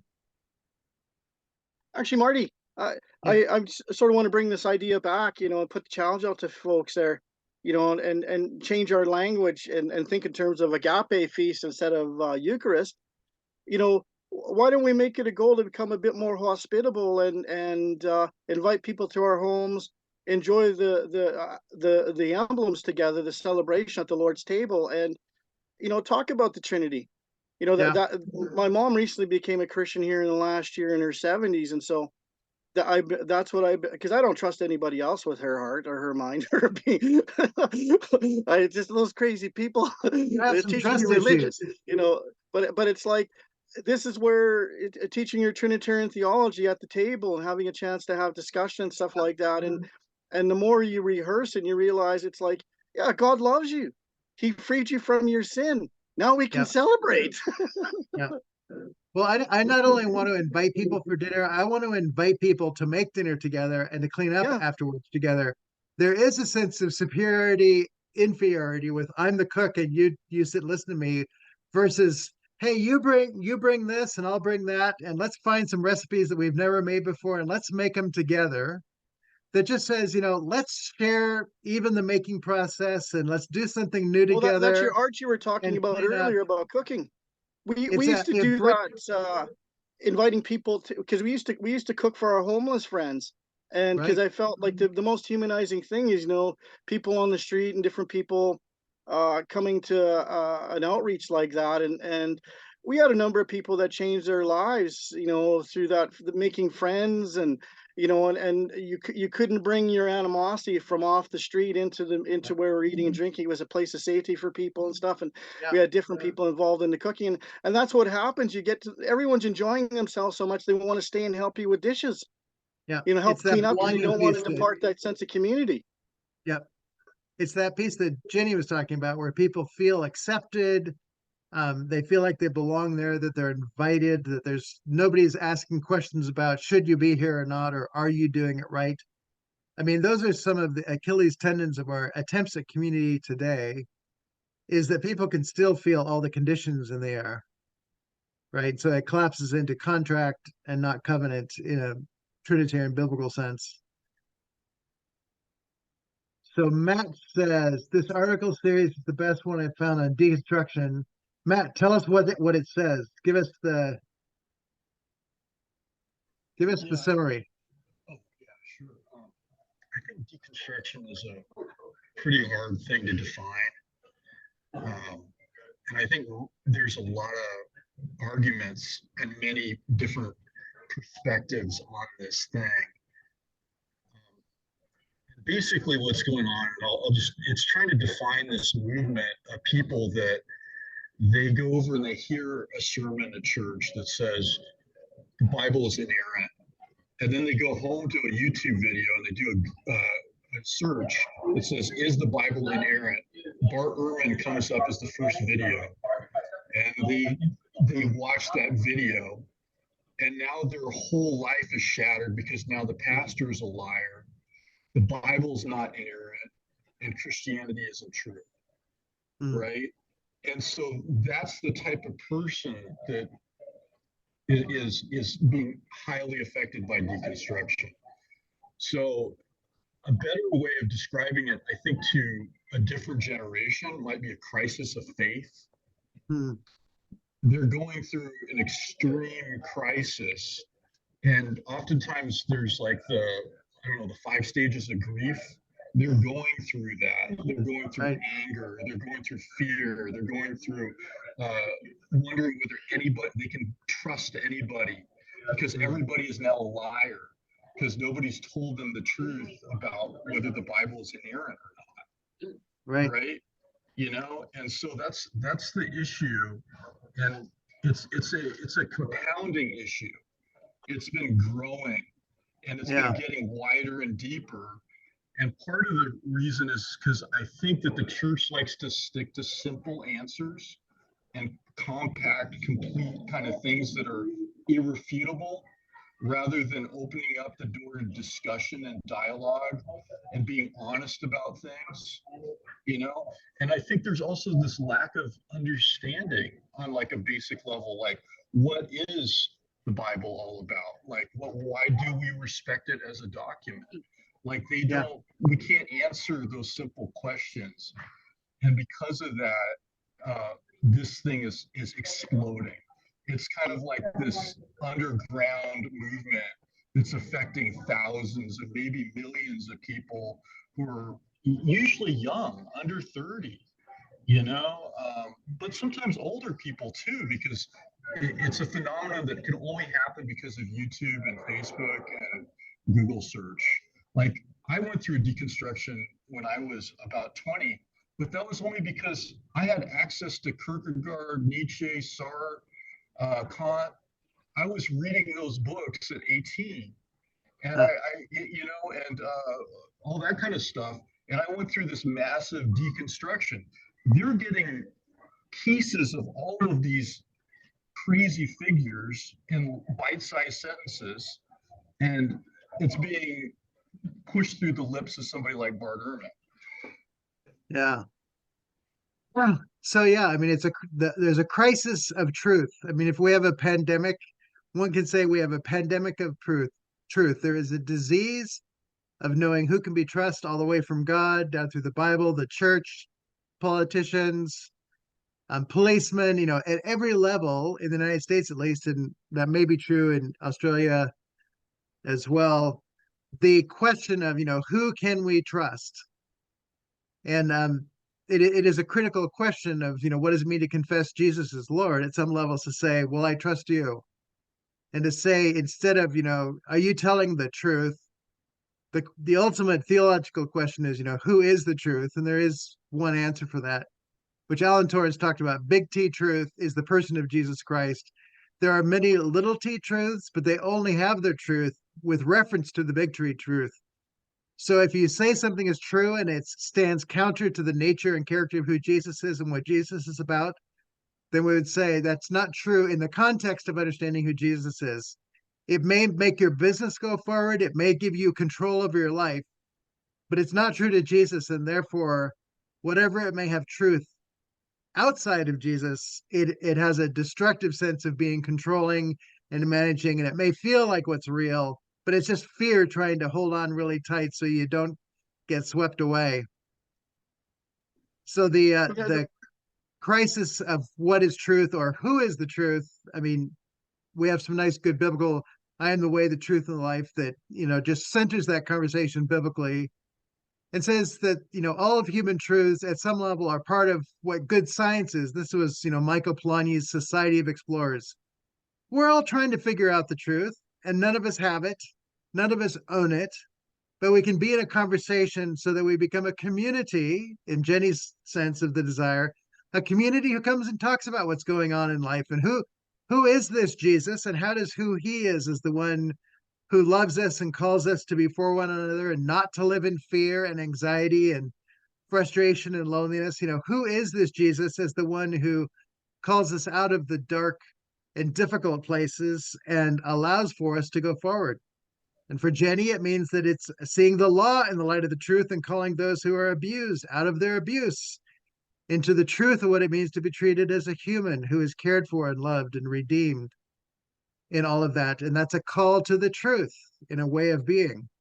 Todd, I don't know if carefronted was I mean, the word confronted could be there. I have not heard the word carefronted. The church, people are so used to the church confronting them for their sins, so to speak, the idea of being carefronted, what it would look like if the church carefronted people. What would that look like? I often, with my graduate students, have them do assignments, theological assignments, and then I have them go out to the neighborhood and ask, what does it look like to get to know your neighbors? First of all, hi, my name's so-and-so. I go to this church. Do you know anything about this church? Which most of them say no, or yeah, they park their car in front of my house.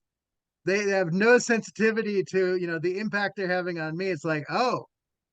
So the act of questioning is actually caring, but it's like, okay, what does it look like to have people park in a different place so we're taking care of our neighbors, which would be more carefronting. So we spend so much time going to the church and listening. The question of what does it look like to be the church that actually gets to know our neighbors and loves them?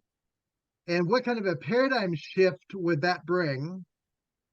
I've often thought if we could just get all the churches in every town across the United States to be those who had the emergency response programs, who had the free counseling centers, who provided financial advice for people to help them get out of debt. What if we were just the people who served that community? And there are people who have different personalities. And so the people who go to the Pentecostal church might be a little bit wilder than the Episcopalians, but they're all committed to being the neighbor and figuring out how can we help your life in this town be better? How can we make sure that not just Christmas and Thanksgiving you're not alone, but that you actually have people in this town who call you friend. And not everybody could be your friend, but these motorcycle riders could be your friend. Those people who like to stitch and make quilts, they probably couldn't be your friend. We're going to find the people who can be your friend. What if the church in every town or neighborhood just said, we are going to be the ones that make the difference on being neighbors? And how would that be a paradigm shift for the church across the United States if that was what happened? Because it seems Well, like right Marty, now there's just a lot of defending ourselves from the people other Christians who disagree with us, and so it all falls apart. Yes. what you're saying, part of it has to start from within. The fragmentation of the church being broken down and like the church, some of the churches I go to here, like you got 10 people, you got 12 people, you got maybe 15 sometimes. Like, Did you mean I within the think the average, individual or within the church? Within the individual. I'm just saying that part of our problem in many ways is you have the mega church and then you have lots of smaller churches all throughout North Yep. America is the way the numbers go. And part of our problem is that it's hard to have the resources to do stuff like that externally, but part of the thing that makes us so attractive is that we're a magnet if we actually love one another. And I think that's where we're failing in different ways with our individualism and everyone has their own private hobbies that's more important than the Christian way of life or whatever like that. And everything has to cross paths like that. We just got to, with this deconstruction, we just got to rethink everything. What's the fundamental? And just because even just redefining the church, like someone should go back and re-explain like how like 5 centuries ago, kirka became the word in English that describes the ecclesia, but it's not a direct correspondence. We've got to redefine ourselves and what we mean to be a people and what it means to be this community that's called out, and not just called out, but called out by the name of Jesus, that has power and authority to make these things happen that you're talking about, because we can participate in this. The church needs doctrines. I mean, we need to say, here's a body. What does a functioning body look like? A functioning body it gets fed and it gives out and it gets exercise. I mean, there's a lot that could be just done in the metaphor of a human body to ask questions of the church. But Matt, I see your hand up there. This won't surprise you, but the gentleman who just did the shooting up at Michigan State University, they've been reading his letter that he wrote and studying it. And this won't surprise you, but he had no friends. He was a complete loner. He was completely alone. He was disaffected. He lost his mother to a stroke. And this is a profile, right? We've all heard this before, but your call to, it's so basic, but I do think the rich Trinitarian Christological theology of the Torrances and the way it dives deep into that, God as relational inherently in God's being and, pouring out in Christ, that taking walks around, this is like Matt Canless's stuff, like taking a walk around the neighborhood. It's like, it is so darn easy as a pastor. I love my job, but it's so darn easy to get so caught up in the running of a church, quote unquote. Not those things are not unimportant, but just this reminder you're giving me of get out there and just connect with people, because how many people are disconnected and how that becomes so dangerous. So dangerous, absolutely. Yeah.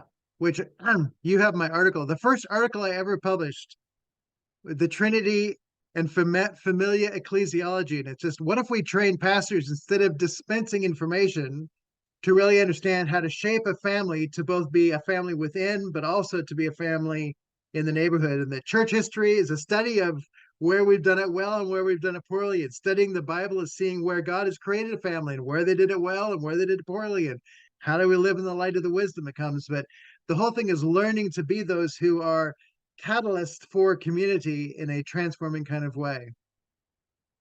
Jenny, you asked about a phrase for your thesis. Which phrase was that? When I can't even remember now, I'm going to have to watch the recording back, but I thought it was a nice little, I'm in my writing up stage. And so my supervisors are like, write your thesis summary, like, your abstract kind of thing at the start. And I'm like, oh, how?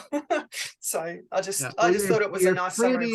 You're free to use anything, and you're free to quote me if you want. I mean, you don't have to, but was it the care fronted? Was it the care fronted thing? That was really cool. I like that confronted. That's actually, that was Todd Norquist up there, 4 up. So and I want to make sure if Todd came up with that, then I want to make sure he got credit, or that I want to get the proper source to the people that's there. Sometimes things get created when you make a mistake. I use the word recursion all the time, which is the metaphor of the mirrors that see each other and create the corridor effect. When I know that you know what I know, and I know that you know, that's what we call a deep personal relationship, is when you can get up to like 13 or 14. I know that you know what I know, and I know how you feel about what I know that you know. When that happens, then it's really deep. But I had a guy one day who, instead of saying recursion, he said reclusion. And I thought, that's the opposite of it. When you're not in recursion, you're in reclusion, even if you're sitting next to that person, right? You can be sitting next to them and you don't know them. You don't know what they think or feel about you. And you may sit next to them every Sunday in church, but you have a reclusive relationship sitting next to them. So anyway, sometimes just accidents can have profound insights. It hit me one day that the word intimacy, if you put the id in the middle of intimacy, do you know what you get? Intimidate. The opposite of intimacy is to be intimidated. So when our id, self, gets in the way, we sacrifice intimacy, the sense of closeness with another person. So anyway, these are just the kind of things sometimes where words themselves in a chance moment give us insights that I think they're helpful. So Todd, you've got this last one here. I had not considered our modern web searchability of truth claims. Do you want to say some more about that? You've been awfully quiet, which is so unusual for you. Hi. Gosh, well, I just thought that was, thank you, Matt, for that. Maybe that's really obvious to everybody else, but it just seems sort of self-evidently true that, wow, yeah, a high school student can go home and see, let me do a search on scriptural infallibility or whatever, and find 30, 30 things up there right away that just talk about, that aren't necessarily very learned, and they don't really have the tools to know the remarkable historicity of scripture, actually, and then they just think I've been lied to. I mean, I think that that's probably really true, and I think that's probably the reason a lot of people are in this so-called deconstruction mode. Anyway, I think, thanks, Matt. I hadn't really thought of that. Great. Did you want to say something there, Matt? It's really kind of sad, honestly, and I really think it has to do with the church sitting in shallow waters and taking pat answers, and kind of our history, at least here in the West and America, of what a fundamentalism. It's all those things are related, and to me, this is why Karl Barth and Torrance are really important, maybe more so important in this space and time, because they're attempting to answer some of these questions that are being put forth now by these high school students and college students.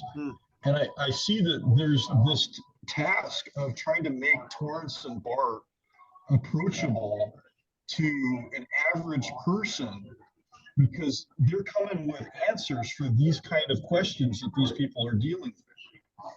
Yeah. Good. Yeah, the translation into the language of the people, that is something Jesus was pretty good at. So, I mean, if we're going to be Christ-like, we have to, learn the metaphors, the images, the stories that people go, really? Ah, I get that. I get that. So that speaking into life is so important. The what is called the myth of certainty, that's the name of a book. We live in a world that wants certainty. Leslie Newbegin's book, Proper Confidence, says confidence is really a trusting of the other. Certainty is only trusting myself. When I can be certain, then I only trust myself. And so in a world where we're aiming for certainty in everything, I'm going to end up being the final judge, and I'm going to end up being very isolated just by being the judge, because it has to be me who's the final judge.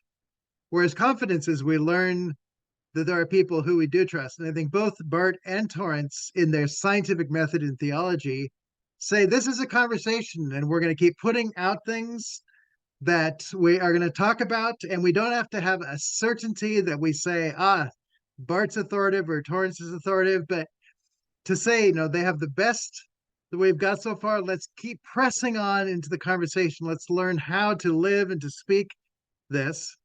I had one person write regarding my Karl Barth's Church Dogmatics for Everyone, saying, I thought that Karl Barth wrote it for everyone, which he did. The language actually in German is a very simple German, but by the time you translate it and get people who haven't studied history and philosophy, we have become less able to read what was simple in Barth's time. So to say that the nature of just being able to recognize where are people at this current time in their language, we have to know the people. We have to do our exegesis of our audience enough that we're not saying, well, any dummy should get this, because people may have just missed those kinds of things. They may be brilliant on other things. They may be able to fix your computer or build a platform for Jenny, or whatever it is. They may do things amazingly within their language group, but they're missing all of the stuff that is the language of what it is that Bart and Torrance are saying in their language. But then you start talking systems and connecting and what it means to work for the good of the whole. And there are ways to find language that starts having them say, well, tell me more about that. What does it mean to be personal and to have friendships? And people are they're wanting to get that. And so I think that we do really have to ask, who are we speaking to and how do we invite them into what is going on? And to say, the Bible is your family story. It's the family you never knew, but it is the family going back to the beginning and all of the challenges that they've had, the way that family, there isn't really the one perfect family. There's a lot of dysfunctional families who get loved into new ways of being to be something they never could have been by themselves. And God still is in the business of taking dysfunctional families, dysfunctional people, and allowing them to become something they never could have become by themselves. And generally, I find when people hear that, they go, tell me more. Right? Because now it's their family story. And it's not about trying to make people functional according to one person's definition. It's how does love create functioning with all of our strange and varied backgrounds. Tell me more. Tell me more, tell me more. Do, do, do, do, do, do. Yeah. Well, that's the thing. It's just like, because we don't need PR. We actually just need to embody, and that's our challenge. Like, because we only have a big a big circle influence to as much as we can spend time engaging people, and that's where the challenge comes in. Everybody, every part has its part to play, and not one is insignificant, and that's our challenge. Because I know the lack of fatherhood in this country is what is creating this problem on the internet. The government used to be the father, but now the internet is the father. Teaches you about politics. It teaches you about who's right and who's wrong. It teaches you about sex. It teaches you about whatever. Like, and there's no censorship. There's no censorship whatsoever. Like, with Ehrman and some of these other crazy people, there's so much bad theology out there and just hate speech in the name of Christianity that, if you're in touch with it, you're sort of aware of it. Many of us in the mainstream are out of touch. We're going to get backhanded in a big way because there's a cultural war going on that we're not even engaged in the battle, and we're losing it and we don't even know it. Yeah. The whole nature of, the demonizing piece. The devil is called the father of lies. And in Colossians, do not lie to one another since you've laid aside the old self with its evil practices. Just to recognize the nature of lying is just not walking according to the truth or speaking according to the truth. And everybody ends up in defensive positions when lying is the issue. And there are some people who want to take on other liars to confront them. But one day it hit me, the phrase, to love God is to resist evil everywhere, can be emphasized two different directions. It can be to focus on the resisting evil everywhere. If I resist evil everywhere, then I'll be loving God, which I had a client of mine once who say, I just feel like I need to bomb an abortion clinic because it's the only thing I can do to show God I love him is to stand against the evil of this age. And that part just hit me so true that if you invest in resisting evil, you will become evil. But when you do love, you resist evil because people begin to sense of the truthfulness of your love, and they come to, whether they want to or not, they come to trust you because they recognize that you're faithful, consistent, loving. They can't not trust you because love is stronger than the lie. And so to really understand Trinitarian incarnational theology, it is the healing of the nations because it is bringing people to know the truthfulness in a loved experience that overcomes the sense of the lie, and it stands against that which the Bible itself wants to stand against. So to just recognize once again that our ways of being in relationship are as much the truth, and that the lie is called hypocrisy, which I was shocked and amazed when the third commandment, you shall not take the name of the Lord your God in vain. When my Hebrew professor said, we make that people who say a swear word, but actually it's taking the name of the Lord, I am a Christian, in vain is not acting like it. It's hypocrisy. The third commandment is calling yourself one who belongs to Yahweh or to Jesus, and then not acting in a way that's true to that, i.e., loving, honoring, respecting, all that fruit of the spirit kind of stuff. So again, we can't take lying head on. We need to be better truth livers and not just truth speakers, which means we may need to ask better questions than trying to tell people what to believe. Jesus had an amazing way of asking penetrating questions. Who do you say that I am? Why does this happen? And do you know what happens when the harvest comes? And do you know about when you see this in the sky? The questions open people up to the conversation so that we can actually build a bit of a friendship in the space that's created when people don't feel like we're trying to push something onto them, that they push back. The question opens the space for the conversation. So maybe we just need to become a lot better at asking questions that invite people to come out and to experience what love and acceptance and conversations look like. And let's see, there's a few things. Jenny says, this is why the demolishing of critical thinking in higher education that is occurring in some places concern me. So yeah, when you get rid of critical thinking, then everybody just kind of has their own opinion and leave me alone. And the conversation and all gets lost, and everybody will believe what they want to believe, and what they think is right in their own eyes. That sounds kind of biblical, like everyone did and thought what was right in their own eyes. The last verse of the book of Judges, the world falling apart. Overcoming the evil with good, yes, that's certainly part of it. Maybe Trinitarians need to pray. Praying is a significant thing here. Brothers and sisters, steadfastly for revival. The church and the world lives into the gooder news. Yeah. What if every day you watch the news and at the end there was a story of a church or of people who were making a difference, of really living out the gospel? If that was part of what the news had, instead of hearing 4 or 5 different channels that have 4 or 5 different stories that everybody keeps repeating. And I'm just going, I could come up with much better stories than that are more interesting and inspire. I do like Sunday morning, Good Morning America has generally all stories of people who've made a difference in the world. It's like, we could use more of that probably. Jenny agrees with Todd. Jenny says, maybe deconstructing the contract God gospel is the revival, or at least part of it. Yeah. And again, we can't just stand against the contract. We have to show them what covenant looks like so that they'll be able to see the false narrative of contract that really dominates Western culture. So we have a huge opportunity to express the covenant life of God and how it changes everything. And yes, what a paradigm shift that would be. Well, I think it's 3:00 here on the West Coast of the United States. Does anybody have anything else you want to throw in before we end? This has been a great time on worship and truth and how to change the world and what it means to be a community. Any final comments before we sign off for the day? That was intense, man.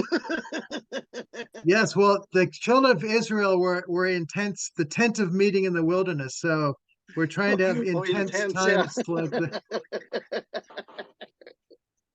Okay, well, thank you all for showing up here today, for all your many contributions and the vibrancy of interest in what it looks like to think out of a good theology and have it impact the world and the church in positive ways. So many blessings on you all. Take care. Bye, everyone.